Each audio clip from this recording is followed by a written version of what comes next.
नमस्ते, मैं हूं रवीन गौतम और आप देख रहे हैं संजीवनी टीवी पर शेयर बाजार का लेखा जोखा। आज शेयर बाजार में जबरदस्त तेजी देखने को मिली। सेंसेक्स 1372 अंकों की छलांग लगाकर 74,068 पर बंद हुआ और निफ्टी 400 अंक चढ़कर 22,912 के स्तर पर पहुंच गया।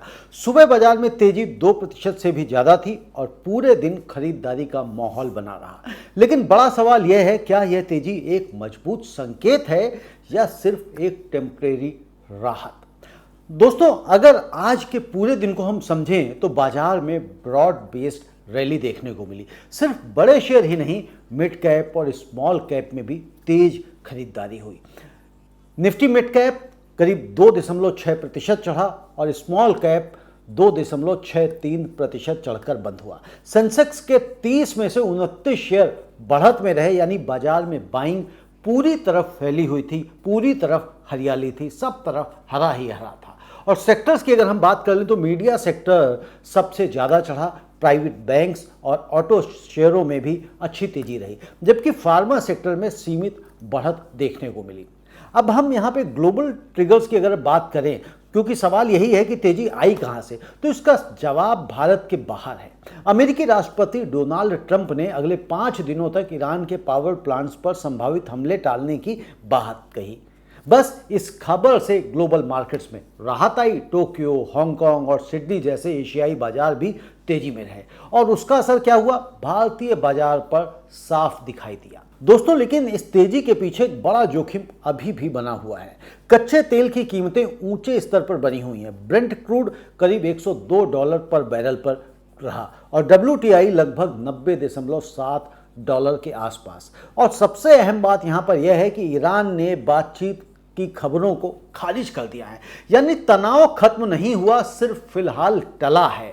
यानी कि ऐसे में अभी हम पूरी तरह से ये नहीं कह सकते कि युद्ध विराम हो गया। ये तो ट्रंप ने एक तरफा कहा है और ईरान ने उसको नकार दिया है। टेक्निकल इंडिकेटर्स क्या बता रहे हैं, यह भी हमारे लिए जानना बहुत जरूरी है। तो टेक्निकल इंडिकेटर्स बता रहे हैं कि बाजार अभी पूरी तरह मजबूत नहीं हुआ है। निफ्टी ने 23,000 के स्तर को छूने की कोशिश अवश्य की है, लेकिन वहां टिक नहीं पाया और इसका मतलब साफ है कि ऊपर की तरफ रेजिस्टेंस अभी भी मौजूद है और कल का सेशन, कल का बाजार ये तय करेगा कि रैली की दिशा किधर होगी, ऊपर जाएगा या वापस कहीं नीचे तो नहीं आ जाएगा। अब सबसे जरूरी बात यह है कि इसका असर आपकी जेब पर क्या है। तो अगर आप म्यूचुअल फंड में निवेश करते हैं तो आज मिड कैप और स्मॉल कैप फंड्स ने अच्छा प्रदर्शन किया, लेकिन एक दिन की तेजी के आधार पर फैसले लेना सही नहीं होता। अगर आप सीधे शेयर बाजार में हैं तो आज मौके जरूर बने, लेकिन रिस्क भी बना हुआ है।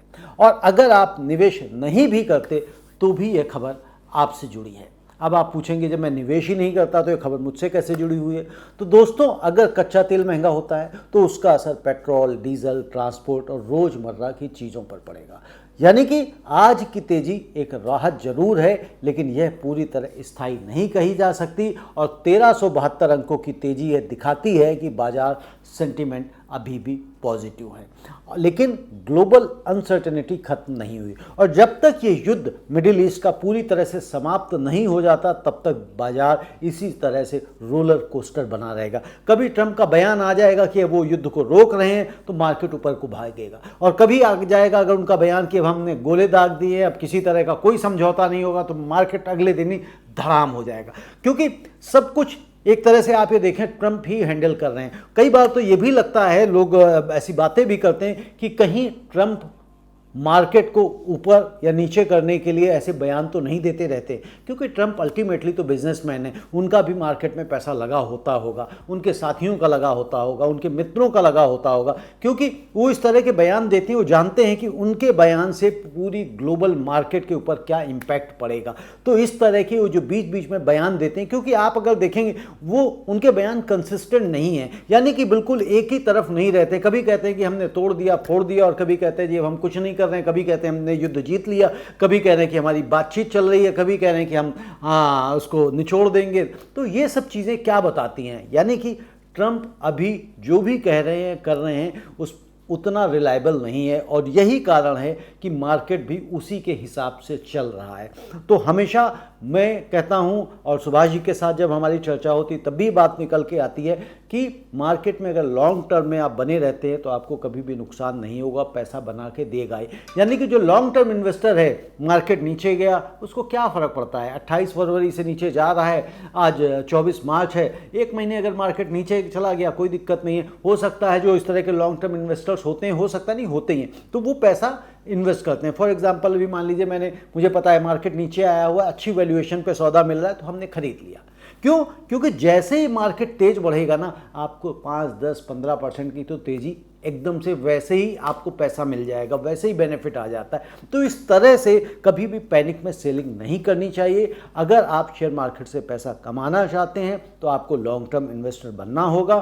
ट्रेडिंग, ऑप्शंस, फ्यूचर, इनमें आप अगर करेंगे तो हमेशा आप अपना नुकसान करेंगे, पैसा गंवाएंगे। तो इसलिए शेयर मार्केट को जुए का अड्डा मत बनाइए, बल्कि एक निवेश का अड्डा बनाइए। निवेश के तरीकों को समझिए और मार्केट में जब भी आप निवेश करें तो आप किसी ना किसी फाइनेंशियल एडवाइज़र से सलाह लेकर अवश्य करें। ये नहीं कि यूट्यूब में इन्होंने ये शेयर बता दिया था, टेलीग्राम पे ऐसा शेयर आ गया था, उसकी टिप मिल गई, उसका मत करिए। वो आपके पैसे डुबोने के अलावा कोई काम नहीं आएगा। हमेशा अच्छी कंपनीज़ के शेयर खरीदिए, उनके फंडामेंटल्स चेक करिए, सब कुछ जानने समझने के बाद ही निवेश करें। क्योंकि हम यहाँ पे सिर्फ आपको एजुकेट करने का प्रयास कर रहे हैं कि किसी भी तरह से आप मार्केट को समझें और मार्केट में अपना पैसा जब आप निवेश करें तो आपको पता हो कि मार्केट में आपने पैसा निवेश क्यों किया है। अगर आप पैनिक सेलिंग करते हैं, यानी कि आपने 100 रुपये का आज शेयर लिया और 3 दिन बाद किसी कारणवश वो 90 रुपये का हो गया, यानी कि इसी तरह की जो ग्लोबल क्यूज़ होते हैं, वैश्विक घटनाएं होती हैं, उनकी वजह से मार्केट गिर गई और आपने बेच दिया, पता लगा कि 100 रुपये के आपके 10 यानी कि 90 रुपये रह गए, फिर आपने फिर लिया, फिर पता लगा फिर कोई घटना घट गई, फिर वो 80 रह गए। तो इस तरह से मत करिए। आपको हमारा कार्यक्रम कैसा लगता है कमेंट में अवश्य लिखिए और हमसे यदि कुछ जानना और समझना चाहते हैं तो वह भी आप हमें कमेंट में लिखकर बता सकते हैं। धन्यवाद, नमस्ते।